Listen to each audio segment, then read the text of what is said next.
Pinangalanan na ng palasyo ang dalawa sa mga magiging miyembro ng Independent Commission for Infrastructure na sisilip sa mga maanumalyang flood control project. Isang alkalde rin ang itinalagang magiging special advisor at investigador. Nakatutok si Jonathan Andal.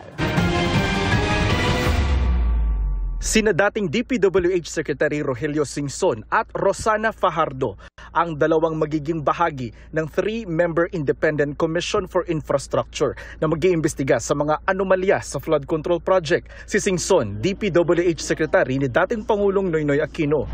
As former Secretary of the Department of Public Works and Highways, he led one of the most significant reform efforts in the agency's history, introducing systems to promote transparency, eliminate ghost projects, and ensure proper use of public funds. Certified public accountant naman si Fajardo at country managing partner ng SGV & Company, ang pinakamalaking professional services firm sa bansa. She has over 3 decades of experience in auditing, internal controls, and risk management.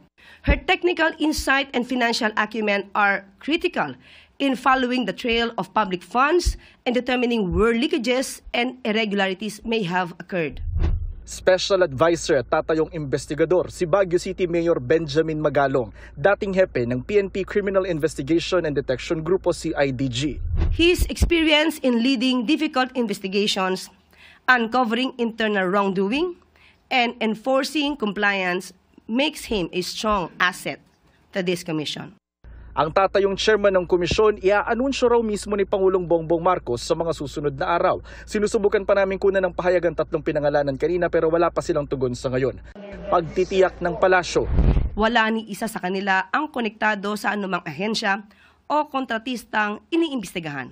Gaya ng paulit-ulit na sinabi ni Pangulo, walang sasantuhin dito. Kahit kamag-anak, kaibigan, kaalyado, there will be no sacred cows. The Commission will begin its work immediately.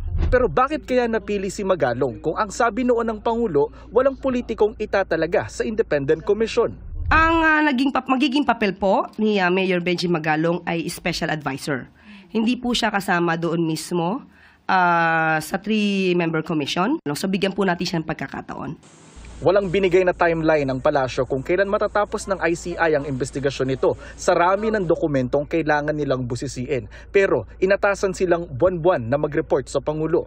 May tutulad sa hukuman ng kapangyarihan ng ICI. Pwede itong magsagawa ng pagdinig, maglabas ng sabina sa mga ipatatawag na testigo at dokumento, magrekomenda ng isa sa ilalim sa Witness Protection Program, humingi ng report ng investigasyon ng mga komite ng Kamara at Senado, court records ng Sandigan Bayan at mga libro, kontrata at bank records.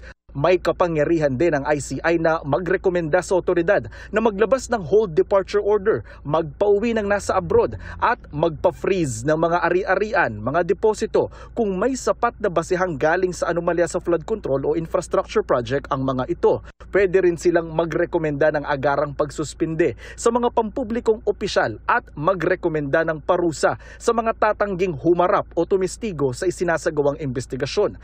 Maging pribadong individual, parurusahan din sa ilalim ng batas. Sabi ng palasyo, kasama sa iimbestigahan ng komisyon si dating DPWH Secretary Manuel Bonoan na ayon kay Senador Panfilo Lacson, konektado raw sa isang kontraktor, bagay na nakarating na raw sa Pangulo. Patuloy naming sinusubukang kunin ang panig ni Bonoan.